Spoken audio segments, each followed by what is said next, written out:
আন্তর্জাতিক বাজারে বাংলাদেশের ফলের চাহিদা ক্রমাগত বৃদ্ধি পাচ্ছে বলে জানিয়েছেন কৃষি, মৎস্য ও প্রাণী সম্পদ মন্ত্রী মোহাম্মদ আমিনুর রশিদ। রাজধানীর কৃষিবিদ ইনস্টিটিউশনে জাতীয় ফল মেলা ২০২৬ উপলক্ষে আয়োজিত সেমিনারে তিনি বলেন, এই ধারা অব্যাহত রাখতে নিরাপদ, মানসম্মত ফল উৎপাদন এবং আধুনিক সংরক্ষণ ব্যবস্থার ওপর সরকার বিশেষ গুরুত্ব দিচ্ছে। মন্ত্রী আরও জানান, ফল শুধু পুষ্টি চাহিদাই পূরণ করে না, কৃষকের অর্থনৈতিক উন্নয়নেও গুরুত্বপূর্ণ ভূমিকা রাখে। তাই ফলের অপচয় রোধ এবং সারা বছর সংরক্ষণ নিশ্চিত করতে আধুনিক প্রযুক্তির ব্যবহার বাড়াতে হবে। একই সঙ্গে প্রতিটি পরিবারকে দেশীয় ফলের গাছ রোপণ ও নিয়মিত ফল গ্রহণে উৎসাহিত করার আহ্বান জানান তিনি। অনুষ্ঠানে তিনি জাতীয় ফল মেলার উদ্বোধন করেন, যার এবারের প্রতিপাদ্য ছিল করব মোরা ফল চাষ, সংরক্ষণ করব 12 মাস। এই সময়টুকুতে মালকে, ফ্রুটসকে স্পেশালি স্টোরেজ করার অতীতে কোনো ফ্যাসিলিটি ছিল না, যার জন্য এই মাল, এই সমস্ত কাঁচামাল হারভেস্ট থেকে শুরু করে বাজার পর্যন্ত আনতে 25% উপরে নষ্ট হয়ে যেত। এবং বাংলাদেশ গভর্নমেন্টও আমরা আশা করছি, যদি যেই হারে রপ্তানি উদ্যোগতিতে আছে, এইভাবে যদি রপ্তানি বাড়তে থাকে, ইনশাআল্লাহ সেদিন খুব বেশি দূরে নয়, বাংলাদেশ গভর্নমেন্ট এক্সপোর্টের জন্য হয়তো কার্বন প্রাইস দিবে। দেশের শিক্ষা ব্যবস্থায় সমতা ও মানোন্নয়ন নিশ্চিত করতে পাবলিক পরীক্ষায় বড় পরিবর্তনের ঘোষণা দিয়েছেন শিক্ষা ও প্রাথমিক গণশিক্ষামন্ত্রী ডক্টর আ.ন.ম এহসানুল হক মিলন। তিনি জানিয়েছেন, ২০২৬ সালের এইচএসসি ও সমমানের পরীক্ষা আগামী ২ জুলাই থেকে সব সাধারণ শিক্ষা বোর্ডে অভিন্ন প্রশ্নপত্রে অনুষ্ঠিত হবে। বৃহস্পতিবার সচিবালয়ে আয়োজিত সংবাদ সম্মেলনে মন্ত্রী বলেন, বোর্ড ভিত্তিক বৈষম্য কমিয়ে অভিন্ন মূল্যায়ন নিশ্চিত করতেই এই উদ্যোগ নেওয়া হয়েছে। একই সঙ্গে ২০২৮ শিক্ষাবর্ষ থেকে সরকারি ও বেসরকারি স্কুলে ভর্তি পরীক্ষার সিদ্ধান্ত প্রসঙ্গে তিনি অভিভাবকদের আশ্বস্ত করে বলেন, এটি হবে নামমাত্র পরীক্ষা, যার জন্য কোনো কোচিংয়ের প্রয়োজন নেই। ক্যাচমেন্ট এরিয়া ও সহজ মূল্যায়ন পদ্ধতির সমন্বয়ে শিক্ষার্থীদের ভর্তি নিশ্চিত করা হবে। তিনি আরও জানান, শিক্ষার্থীদের সাংস্কৃতিক বিকাশের পাশাপাশি নৈতিক শিক্ষার ওপরও গুরুত্ব দেওয়া হচ্ছে। এদিকে সম্ভাব্য ঝড়, অতিবৃষ্টি বা বন্যার মতো দুর্যোগ মোকাবিলায় পরীক্ষা ব্যবস্থাপনায় বিকল্প প্রস্তুতি রাখা হয়েছে এবং প্রয়োজনীয় নির্দেশনা ও সংশ্লিষ্টদের দেওয়া হয়েছে। শিক্ষা খাতের ঊর্ধ্বতন ও কর্মকর্তা, নীতি নির্ধারকরা সংবাদ সম্মেলনে উপস্থিত ছিলেন। দুর্যোগের সাথে প্রশ্নের কোনো সম্পর্ক নেই। একক প্রশ্ন, অভিন্ন প্রশ্ন আমরা তো সেই স্ব উপজেলায় পাঠিয়ে দিয়েছি, সেটা তো আমাদের কোশ্চেন ব্যাংকে চলে যায়। দুর্যোগে পরীক্ষা নেওয়ার অসুবিধা হয়, সেই সময় ইমার্জেন্সি ডিসিশন নেওয়ার জন্য আমাদের অনেকগুলি পদ্ধতি রয়েছে, সেই ইন ডিটেলস আমরা বলবো একদম ক্যাটাগরিক্যালি। নিরাপত্তার ঘেরাটোপে সরকার প্রধানকে যেন জনগণ থেকে দূরে ঠেলে না দেওয়া হয়, এমনই নির্দেশনা দিয়েছেন প্রধানমন্ত্রী Tarique Rahman. Special security force SSF এর 40তম প্রতিষ্ঠা বার্ষিকী উপলক্ষে আয়োজিত অনুষ্ঠানে তারেক রহমান বলেন, জনগণের বিশ্বাস ও ভালোবাসাই তার সবচেয়ে বড় শক্তি। তাই নিরাপত্তা নিশ্চিতের পাশাপাশি জনসম্পৃক্ততা বজায় রাখাও গুরুত্বপূর্ণ। প্রধানমন্ত্রী বর্তমান বৈশ্বিক ও প্রযুক্তি নির্ভর বাস্তবতায় বহুমাত্রিক নিরাপত্তা চ্যালেঞ্জ মোকাবিলায় এসএসএফকে সর্বাধুনিক প্রযুক্তি, দক্ষতা ও কৌশলে আরও সমৃদ্ধ হওয়ার আহ্বান জানান। তিনি বলেন, সরকার প্রধান ও রাষ্ট্রীয় গুরুত্বপূর্ণ ব্যক্তিদের নিরাপত্তা নিশ্চিতের পাশাপাশি জনগণের স্বাভাবিক জীবনযাত্রা ও স্বাচ্ছন্দ্য রক্ষার বিষয়েও বাহিনীকে সতর্ক থাকতে হবে। পদ্মা সেতুর পিলারের পাশ থেকে মাটি সরানোর বিষয়টি প্রকল্পের নির্মাণ কাজেরই একটি অংশ বলে জানিয়েছেন সড়ক পরিবহন ও সেতুমন্ত্রী শেখ রবিউল আলম। আজ সচিবালয়ে সাংবাদিকদের সংগঠন বিএসআরএফ এর সদস্যদের সঙ্গে মত বিনিময়কালে তিনি বলেন, প্রকল্প বাস্তবায়নের সময় চুক্তি অনুযায়ী অতিরিক্ত মাটি জমা ও পরে তা অপসারণ করা নির্মাণ প্রক্রিয়ার স্বাভাবিক অংশ। পিলারের সঙ্গে সরানো মাটির কোনো সম্পর্ক নেই বলেও তিনি উল্লেখ করেন। একই সঙ্গে সেতু বা পিলারের সুরক্ষায় কোনো ঝুঁকি নেই বলেও নিশ্চিত করেছেন প্রধানমন্ত্রী। কিছু আর্টিফিশিয়ালি অ্যারেঞ্জমেন্ট করতে হয় প্রকল্প বাস্তবায়ন করার জন্য, প্রকল্প বাস্তবায়নের পর আবার সেটা অপসারণ করতে হয় এবং ওর জন্য চুক্তিও থাকে এবং ওর জন্য বরাদ্দও থাকে, ওইগুলো অপসারণের বরাদ্দ থাকে এবং ধরেন কয়েকদিনের মধ্যে আপনি সরিয়ে নেবেন, তার কন্ট্রাক্ট চুক্তিতে থাকে। এখানে ওই রকমের ভাবে কিছু রাস্তা সাময়িকভাবে, কিছু চলাচলের জায়গা, কিছুটা আর্থ ফিলিং, কিছুটা শাখা এস্টাবলিশ করা এই জন্য প্রয়োজন ছিল, তখন কিন্তু এটা ভরা হয়েছে। সেতুটা নির্মাণ হয়ে যাওয়ার পর ওটা কন্ট্রাক্টরের সাথে চুক্তি থাকে এটা অপসারণ করে ফেলতে হবে, কিন্তু ওই সরকারের আমলে, অন্তর্বর্তীকালীন সরকারের আমলে এটা অপসারণ হয়নি দীর্ঘদিন ধরে, ব্যর্থতা ওই জায়গায়। মুক্ত করো ভয়, গাও মানবের গান, সৃজন আনন্দে হোক জীবনের কলতান। এই প্রতিপাদ্যকে সামনে রেখে শুরু হয়েছে রবীন্দ্র সৃজনকলা বিশ্ববিদ্যালয়ের 3 দিন ব্যাপী নাট্যোৎসব 2026। বুধবার সন্ধ্যায় রাজধানীর বাংলাদেশ শিল্পকলা একাডেমি এর স্টুডিও থিয়েটার হলে উৎসবের উদ্বোধন অনুষ্ঠিত হয়। উদ্বোধনী অনুষ্ঠানে প্রধান অতিথি হিসেবে উপস্থিত ছিলেন বিশিষ্ট নাট্যজন ও অভিনেতা তারিক আনাম খান, যিনি তরুণদের নাট্যচর্যায় আরও বেশি সম্পৃক্ত হওয়ার আহ্বান জানান এবং সৃজনশীলতা বিকাশে সাংস্কৃতিক চর্চার গুরুত্ব তুলে ধরেন। আয়োজকরা জানান, নাট্যচর্চার বিকাশ এবং নতুন প্রজন্মকে সংস্কৃতি মনস্ক করে গড়ে তোলাই এই আয়োজনের মূল লক্ষ্য। উৎসবটি আগামী 19 জুন পর্যন্ত চলবে, যেখানে প্রতিদিন সন্ধ্যা 7টায় বিভিন্ন নাট্য প্রযোজনা মঞ্চস্থ হবে। উদ্বোধনী দিনে মঞ্চস্থ হয় কমলাকান্তের জবানবন্দি নাটক। মানুষ যত বেশি উৎসবে মাতে তখন কিন্তু মানুষের প্রাণটা বের হয়ে আসে, ওই প্রাণ চঞ্চল্যতাই কিন্তু আসলে জীবন। তো এটা হোক। আজকে খুব ছোট্ট একটা জায়গায় আমরা মিলিত হয়েছি, কিন্তু আমার মনে হয় যে কোনোদিন যদি রবীন্দ্র সৃজনকলা বিশ্ববিদ্যালয়ের ইতিহাস লেখা হয় তাহলে এটা একটা গুরুত্বপূর্ণ দিন হিসেবে থাকবে। প্রশ্ন করেছিল এবং আমরা অনেক কথাবার্তা বলেছিলাম, আমরা বোঝার চেষ্টা করেছিলাম যে নাট্য প্রক্রিয়া আমাদের কি বিষয়টা ছিল জানি অভিনয় জায়গা থেকে। মালয়েশিয়ায় দক্ষ জনশক্তি পাঠানো নিশ্চিত করা, কর্মীদের অধিকার সুরক্ষা এবং দ্বিপাক্ষিক সহযোগিতা আরও শক্তিশালী করতেই প্রধানমন্ত্রী তারেক রহমান দেশটি সফর করছেন বলে জানিয়েছেন প্রবাসী কল্যাণ ও বৈদেশিক কর্মসংস্থান প্রতিমন্ত্রী নুরুল হক নূর। বৃহস্পতিবার এক সাক্ষাৎকারে তিনি বলেন, মধ্যপ্রাচ্যের পর বাংলাদেশের দ্বিতীয় বৃহত্তম শ্রমবাজার মালয়েশিয়ায় দক্ষ কর্মী রপ্তানি বৃদ্ধি এবং শ্রমিক নিয়োগে স্বচ্ছতা নিশ্চিত করাই এই সফরের অন্যতম লক্ষ্য। সফরে অবৈধ বাংলাদেশিদের বৈধকরণ, শ্রমিক পাঠানোর প্রক্রিয়ায় দুর্নীতির প্রতিরোধ এবং নতুন কর্মসংস্থানের সুযোগ তৈরির বিষয়েও আলোচনা হতে পারে। সংশ্লিষ্টরা মনে করছেন, বৈদেশিক কর্মসংস্থান, রেমিটেন্স প্রবাহ এবং আঞ্চলিক কূটনৈতিক সম্পর্ক জোরদারকে প্রধানমন্ত্রীর এই সফর বাংলাদেশের জন্য গুরুত্বপূর্ণ তাৎপর্য বহন করছে। মধ্যপ্রাচ্য সংঘাতের স্থায়ী অবসানের লক্ষ্যে ঐতিহাসিক ইসলামাবাদ সমঝোতা স্মারকে সই করেছে যুক্তরাষ্ট্র ও ইরান। মার্কিন প্রেসিডেন্ট ডোনাল্ড ট্রাম্প ও ইরানের প্রেসিডেন্ট মাসুদ পেজেশকিয়ান ডিজিটাল পদ্ধতিতে আনুষ্ঠানিকভাবে 14 দফার এই চুক্তিতে স্বাক্ষর করেন। ফ্রান্সের ভার্সাই প্রাসাদে এক নৈশভোজের সময় ট্রাম্প চুক্তিতে সই করেন। হোয়াইট হাউস ও তেহরানের পক্ষ থেকে জানানো হয়েছে, এই চুক্তির আওতায় আলোচনা কেবল পারমাণবিক কর্মসূচি ও নিষেধাজ্ঞা শিথিলকরণের মধ্যেই সীমাবদ্ধ থাকবে। প্রাথমিকভাবে সর্বোচ্চ 60 দিন আলোচনা চলবে। যুক্তরাষ্ট্রের প্রকাশিত নথিতে যুদ্ধবিরতি, হরমুজ প্রণালী খুলে দেওয়া, নিষেধাজ্ঞা শিথিল ও ইরানের জব্দ সম্পদ মুক্ত করার বিষয়টি রয়েছে। তবে উচ্চ মাত্রায় সমৃদ্ধ ইউরেনিয়ামের ভবিষ্যৎ নিয়ে সুনির্দিষ্ট সিদ্ধান্ত হয়নি। এরই মধ্যে যুক্তরাষ্ট্রের নৌ অবরোধ প্রত্যাহারের কাজ শুরু হয়েছে এবং হরমুজ প্রণালী দিয়ে ইরানের 11টি বাণিজ্যিক জাহাজ চলাচল করছে। টাঙ্গাইলের ধনবাড়ী উপজেলায় আইন শৃঙ্খলা পরিস্থিতি স্বাভাবিক ও নিয়ন্ত্রণে রাখতে মাসিক আইন শৃঙ্খলা কমিটির সভা অনুষ্ঠিত হয়েছে। আজ উপজেলা পরিষদের হলরুমে উপজেলা প্রশাসনের আয়োজনে এ সভা অনুষ্ঠিত হয়। সভায় সভাপতিত্ব করেন উপজেলা নির্বাহী অফিসার নুরজাহান আক্তার সাথী।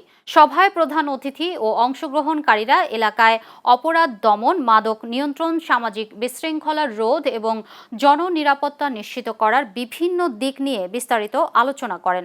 ধনবাড়ী থানার অফিসার ইনচার্জ নুরুল ইসলাম সিদ্দিক, উপজেলা স্বাস্থ্য ও পরিবার পরিকল্পনা কর্মকর্তা ডাক্তার মোহাম্মদ মামুন হাসান, ধনবাড়ী পৌর বিএনপির সভাপতি SM-A সোবাহান সহ আইন শৃঙ্খলা কমিটির সদস্যরা সভায় উপস্থিত ছিলেন। চট্টগ্রামের পটিয়ায় অপহরণের 2 দিন পর 5 বছর বয়সী শিশু মোহাম্মদ জায়হানের বস্তাবন্দি মরদেহ উদ্ধার করেছে পুলিশ। আজ পটিয়া পৌরসভার 8 নম্বর ওয়ার্ডের দক্ষিণ গোবিন্দারখিল গ্রামের পূর্বপাড়া এলাকার একটি ময়লার ভাগাড় থেকে যৌথ অভিযানে ডিবি ও থানা পুলিশ মরদেহটি উদ্ধার করে। এই ঘটনায় এলাকায় শোক ও উত্তেজনা ছড়িয়ে পড়েছে। বিচারের দাবিতে সকাল থেকে এলাকাবাসী বিক্ষোভ মিছিল ও মানববন্ধন করেন। পুলিশ এ ঘটনায় সন্দেহভাজন হিসেবে 5 জনকে গ্রেফতার করেছে। এর আগে শিশুটির পরিবারের শয়ন কক্ষে একটি হাতে লেখা মুক্তিপণের চিঠি পাওয়া যায়। সেখানে শিশুটিকে ফেরত দিতে 30 মিনিটের মধ্যে 3 লাখ টাকা এবং পরিবারের একজনের আনলক করা মোবাইল ফোন নির্দিষ্ট স্থানে রাখতে বলা হয়েছিল। চিঠিটি উদ্ধার করে পুলিশ আলামত হিসেবে জব্দ করে তদন্ত শুরু করে। নোয়াখালীতে কৃষি উন্নয়ন, পুষ্টি, নিরাপত্তা, উদ্যোক্তা সৃষ্টি ও জলবায়ু সহনশীলতা বৃদ্ধির লক্ষ্যে পার্টনার ফিল্ড স্কুল কংগ্রেস অনুষ্ঠিত হয়েছে। দুপুরে বেগমগঞ্জ উপজেলার কৃষি সম্প্রসারণ অধিদপ্তরের উপজেলা সভা কক্ষে এ অনুষ্ঠান আয়োজন করা হয়। 2025-26 অর্থ বছরে programme of agricultural and Rural Transformation for Nutrition, Entrepreneurship and Resilience in Bangladesh প্রকল্পের আওতায় এ কংগ্রেস অনুষ্ঠিত হয়। অনুষ্ঠানে উপজেলা সহকারী কমিশনার মোহাম্মদ শাহাদাত হোসেন সভাপতিত্ব করেন। সভায় বক্তারা বলেন, আধুনিক কৃষি প্রযুক্তি, ফসল বৈচিত্র্য ও প্রশিক্ষণ ভিত্তিক কৃষি চর্চা বাড়াতে পার্টনার ফিল্ড স্কুল গুরুত্বপূর্ণ ভূমিকা রাখছে। একই সঙ্গে প্রান্তিক কৃষকদের দক্ষতা বৃদ্ধি ও উৎপাদনশীলতা বাড়াতে এই ধরনের উদ্যোগকে আরও বিস্তৃত করার ওপর গুরুত্বারোপ করা হয়। অনুষ্ঠানে স্থানীয় কৃষকরা অংশ নিয়ে মাঠ পর্যায়ের বিভিন্ন সমস্যা ও সম্ভাবনা তুলে ধরেন। গাজীপুরের কালিয়াকৈরে একটি তৈরি পোশাক কারখানায় পানি পান করার পর 2 শতাধিক শ্রমিক অসুস্থ হয়ে পড়েছেন। সকালে চন্দ্রা এলাকায় অবস্থিত ড্রেসম্যান গার্মেন্টস লিমিটেড কারখানায় এই ঘটনা ঘটে। অসুস্থ শ্রমিকদের উদ্ধার করে কালিয়াকৈর উপজেলা স্বাস্থ্য কমপ্লেক্স সহ বিভিন্ন বেসরকারি হাসপাতালে ভর্তি করা হয়। শ্রমিকদের সঙ্গে কথা বলে জানা যায়, সকালে কাজ শুরুর কিছুক্ষণ পর কারখানার ভেতরের পানি পান করেন তারা। এরপরই একের পর এক শ্রমিক মাথা ঘোরা, বমি, দুর্বলতা ও অস্বাভাবিক শারীরিক উপসর্গে আক্রান্ত হতে থাকেন। বিশেষ করে 4র্থ তলায় কর্মরত কয়েকজন শ্রমিক প্রথমে অসুস্থ হয়ে পড়েন, পরে তা দ্রুত ছড়িয়ে পড়ে। এদিকে কী কারণে শ্রমিকরা অসুস্থ হয়েছেন তা জানতে সংশ্লিষ্ট কর্তৃপক্ষ তদন্ত শুরু করেছে বলে জানা গেছে। রাজশাহী নগরবাসীর দুর্ভোগ লাঘবে ফুটপাত, সড়ক ও ড্রেন দখলমুক্ত করতে অভিযান শুরু করেছে রাজশাহী সিটি কর্পোরেশন প্রশাসন। এরই ধারাবাহিকতায় বৃহস্পতিবার সকাল থেকে নগরীর লক্ষ্মীপুর মোড় সহ আশেপাশের এলাকায় উচ্ছেদ অভিযান পরিচালনা করা হয়। অভিযানকালে ফুটপাত ও সড়ক দখল করে রাখা বিভিন্ন স্থাপনা ও সরঞ্জাম অপসারণ করা হয়। পাশাপাশি সংশ্লিষ্ট দখলদারদের সতর্ক করা হয়। অভিযান পরিচালনা করেন রাশিকের এক্সিকিউটিভ ম্যাজিস্ট্রেট নাজমুল আলম। এ সময় আইনশৃঙ্খলা রক্ষাকারী বাহিনীর সদস্যরা উপস্থিত ছিলেন। রাশিকের এক্সিকিউটিভ ম্যাজিস্ট্রেট নাজমুল আলম জানান, জনস্বার্থে এ ধরনের অভিযান নিয়মিতভাবে চলমান থাকবে এবং নগরীর শৃঙ্খলা বজায় রাখতে প্রয়োজনীয় ব্যবস্থা গ্রহণ করা হবে। এই রাজশাহী মহানগরীর সরকারি রাস্তা, ফুটপাত এবং ড্রেনের উপরে যে অবৈধ স্থাপনাগুলি গড়ে উঠেছে, সেই অবৈধ স্থাপনাগুলি উচ্ছেদের জন্য আমরা রাজশাহী বিভাগীয় প্রশাসন, জেলা প্রশাসন এবং সিটি কর্পোরেশন আমরা যৌথভাবে পুলিশ, র্যাব সহ আইন শৃঙ্খলা বাহিনী, নেস্কো, ফায়ার সার্ভিস সকলের সহায়তায় আমরা এই উচ্ছেদ কার্যক্রম শুরু করেছি।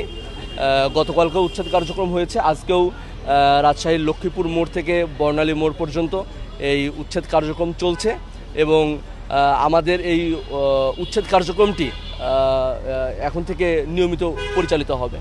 চট্টগ্রামকে জলাবদ্ধতার অভিশাপ থেকে মুক্ত করতে নাগরিকদেরও দায়িত্ব নেওয়ার আহ্বান জানিয়েছেন চট্টগ্রাম সিটি কর্পোরেশনের মেয়র ডক্টর সাদাত হোসেন। বৃহস্পতিবার নগরীর 5টি খালে খনন কার্যক্রমের উদ্বোধন শেষে সাংবাদিকদের তিনি একথা বলেন। মেয়র বলেন, জলাবদ্ধতা নিরসনে নগরীর খাল, নালা ও ড্রেনগুলো সচল করতে ব্যাপক কর্মসূচি বাস্তবায়ন করা হচ্ছে। খাল খনন ও পরিষ্কার পরিচ্ছন্নতার মাধ্যমে পানি প্রবাহ স্বাভাবিক রাখা হচ্ছে, যাতে বর্ষাকালে দ্রুত বৃষ্টির পানি নিষ্কাশন সম্ভব হয়। তিনি আরও বলেন, নিয়মিত খাল পরিষ্কার ও খনন কার্যক্রম চললেও খালে ময়লা আবর্জনা ফেলা বন্ধ না হলে কাঙ্ক্ষিত সুফল পাওয়া যাবে না। তাই নগরবাসীকে সচেতন হয়ে খাল ও নালায় বর্জ্য না ফেলার আহ্বান জানান তিনি। সিরাজগঞ্জের রায়গঞ্জে মাদকের বিরুদ্ধে জনসচেতনতা গড়ে তুলতে আলোচনা সভা অনুষ্ঠিত হয়েছে। সকালে উপজেলার দেরাগাতি রুদ্রপুর উচ্চ বিদ্যালয়ের উদ্যোগে বিদ্যালয় প্রাঙ্গণে এ সভার আয়োজন করা হয়। এতে শিক্ষক, শিক্ষার্থী, অভিভাবক, কর্মচারী ও স্থানীয় সচেতন নাগরিকরা অংশ নেন। সভায় বিদ্যালয়ের প্রধান শিক্ষক মোহাম্মদ রফিকুল ইসলামের সভাপতিত্বে এবং চান্দাইকোনা ইউনিয়ন বিএনপির সাবেক সাধারণ সম্পাদক মোহাম্মদ আবু শামা সরকারের সঞ্চালনায় প্রধান অতিথি হিসেবে বক্তব্য রাখেন রায়গঞ্জ থানার অফিসার ইনচার্জ মোহাম্মদ হাসানুজ্জামান। বক্তারা বলেন, মাদক সমাজ ও পরিবারকে ধ্বংসের দিকে ঠেলে দিচ্ছে, তাই এর বিরুদ্ধে সামাজিক আন্দোলন গড়ে তুলতে হবে। পাশাপাশি শিক্ষার্থীদের সচেতন করে তুলতে পরিবার, শিক্ষা প্রতিষ্ঠান ও প্রশাসনের সমন্বিত উদ্যোগের ওপর গুরুত্বারোপ করা হয়। ঢাকার দোহার নবাবগঞ্জ উপজেলায় পরিবেশ রক্ষায় 40,000 বৃক্ষরোপণের বৃহৎ উদ্যোগ গ্রহণ করেছে একটি সামাজিক সংগঠন। আজ জয়পাড়া কাজী মাঠের চত্বর থেকে এ কর্মসূচির উদ্বোধন করা হয়। এতে বিভিন্ন ফলজ ও বনজ গাছ রোপণের মাধ্যমে পুরো উপজেলায় সবুজায়ন কার্যক্রম শুরু করা হয়। পর্যায়ক্রমে উপজেলার প্রতিটি ইউনিয়ন ও বাড়িতে গাছ লাগানোর পরিকল্পনা রয়েছে বলে জানান সংগঠনের সদস্যরা। পরিবেশ আন্দোলনের সভাপতি সালাউদ্দিন মনি বলেন, জলবায়ু পরিবর্তনের নেতিবাচক প্রভাব মোকাবেলায় এই বৃক্ষরোপণ কর্মসূচির গুরুত্বপূর্ণ ভূমিকা রাখবে। অনুষ্ঠানে সংগঠনের প্রায় অর্ধশতাধিক সদস্য উপস্থিত ছিলেন। এ সময় স্থানীয় পরিবেশ কর্মীরা এমন উদ্যোগকে স্বাগত জানিয়ে পরিবেশ সংরক্ষণে সবাইকে এগিয়ে আসার আহ্বান জানান। নারায়ণগঞ্জের রূপগঞ্জে ইসাপুরা ও নগরপাড়া বালু সেতু পরিদর্শন শেষে এক আলোচনা সভায় প্রধান অতিথির বক্তব্যে সড়ক পরিবহন ও সেতু এবং রেলপথ মন্ত্রণালয়ের প্রতিমন্ত্রী হাবিবুর রশিদ হাবিব বলেছেন, প্রতিশ্রুতি অনুযায়ী বর্তমান সরকার সারা দেশের যোগাযোগ ব্যবস্থা উন্নয়নের কাজ করছে। বৃহস্পতিবার দুপুরে অনুষ্ঠিত এ সভায় তিনি বলেন, কয়েতপাড়া ও নগরপাড়ার মানুষের দীর্ঘদিনের প্রত্যাশিত সেতু প্রকল্প বাস্তবায়নে একটি মহল বাধা সৃষ্টি করছে। তবে সংশ্লিষ্ট কর্তৃপক্ষের সঙ্গে আলোচনা করে দ্রুত সময়ের মধ্যে কাজ সম্পন্নের প্রয়োজনীয়তা উদ্যোগ নেওয়া হবে। তিনি আরও বলেন, প্রধানমন্ত্রী জনগণের ভোটে নির্বাচিত সরকার হিসেবে সারা দেশের উন্নয়ন নিশ্চিত করতে চান। এ অঞ্চলের মানুষের যাতায়াত সহজ করতে সেতু দুটি গুরুত্বপূর্ণ ভূমিকা রাখবে। আমাদের মাননীয় প্রধানমন্ত্রী সারাক্ষণ ছুটে চলছেন যে বাংলাদেশে উন্নয়ন করার জন্য। আমরাও চাই উন্নয়ন করার জন্য। আমরা প্রতিটি অসমাপ্ত কাজকে সমাপ্ত করতে চাই, নতুনভাবে উন্নয়ন করতে চাই, এবং সেই কারণে আজকে আমরা সবাই এখানে ছুটে আসা। এই এলাকার মানুষের দীর্ঘদিনের দাবি হচ্ছে এই দুইটি ব্রিজকে বাস্তবায়ন করা। বাংলাদেশ জামায়াতে ইসলামীর সেক্রেটারি জেনারেল মিয়া গোলাম পরোয়ার বলেছেন, জুলাই সনদ নিয়ে চলমান রাজনৈতিক বিতর্কের সমাধান সংসদের মাধ্যমেই চায় জামায়াত। তবে সেখানে সমাধান না হলে রাজপথে আন্দোলনের মাধ্যমেই ফয়সালা হবে। দুপুরে খুলনা প্রেস ক্লাবের হুমায়ুন কবির বালু মিলনায়তনে আয়োজিত এক জরুরি প্রেস ব্রিফিংয়ে তিনি এসব কথা বলেন। এ সময় 11 দলের স্থানীয় নেতারা উপস্থিত ছিলেন। তিনি জানান, আগামী 21 জুন 11 দলের জরুরি বৈঠক অনুষ্ঠিত হবে। সেখানে পরবর্তী আন্দোলনের কর্মসূচি ঘোষণা করা হবে। একই সঙ্গে গণভোটের রায় বাস্তবায়ন ও জনদুর্ভোগ লাঘবের দাবিতে 20 জুন খুলনা সার্কিট হাউস ময়দানে বিভাগীয় সমাবেশ অনুষ্ঠিত হবে। সমাবেশে প্রধান অতিথি হিসেবে জামায়াতের আমির ডাক্তার শফিকুর রহমান উপস্থিত থাকবেন বলে জানান তিনি। সমাবেশ সফল করতে খুলনা বিভাগের বিভিন্ন জেলা উপজেলায় মাইকিং ও লিফলেট বিতরণ চলছে এবং নারী পুরুষের জন্য আলাদা ব্যবস্থা রাখা হয়েছে বলেও ব্রিফিংয়ে জানানো হয়। প্রধানমন্ত্রী তারেক রহমানের নির্বাচনী ইশতেহারে ঘোষিত 5 কোটি বৃক্ষরোপণ কর্মসূচির ধারাবাহিকতায় রাজবাড়ীর গোয়ালন্দ উপজেলায় বৃক্ষরোপণ কার্যক্রমের উদ্বোধন করা হয়েছে। আজ দুপুরে গোয়ালন্দ উপজেলার ছোট পাগলা ইউনিয়ন পরিষদ চত্বরে এই কর্মসূচির আনুষ্ঠানিক উদ্বোধন করা হয়। এর আওতায় উপজেলার 4টি ইউনিয়ন ও একটি পৌরসভায় মোট 9,000 গাছ রোপণের উদ্যোগ নেওয়া হয়েছে। উদ্বোধনী অনুষ্ঠানে উপস্থিত ছিলেন জেলা কৃষক দলের আহ্বায়ক আয়ুবুর রহমান আয়ুব, গোয়ালন্দ উপজেলা কৃষক দলের সভাপতি আবু বকর সিদ্দিকী, সাধারণ সম্পাদক শহীদুল ইসলাম সহ অন্যান্য নেতৃবৃন্দরা। বক্তারা বলেন, দেশের পরিবেশ রক্ষা ও সবুজ বাংলাদেশ গড়ার লক্ষ্যে এই বৃক্ষরোপণ কর্মসূচি গুরুত্বপূর্ণ ভূমিকা রাখবে এবং ভবিষ্যৎ প্রজন্মের জন্য পরিবেশগত ভারসাম্য নিশ্চিত করবে।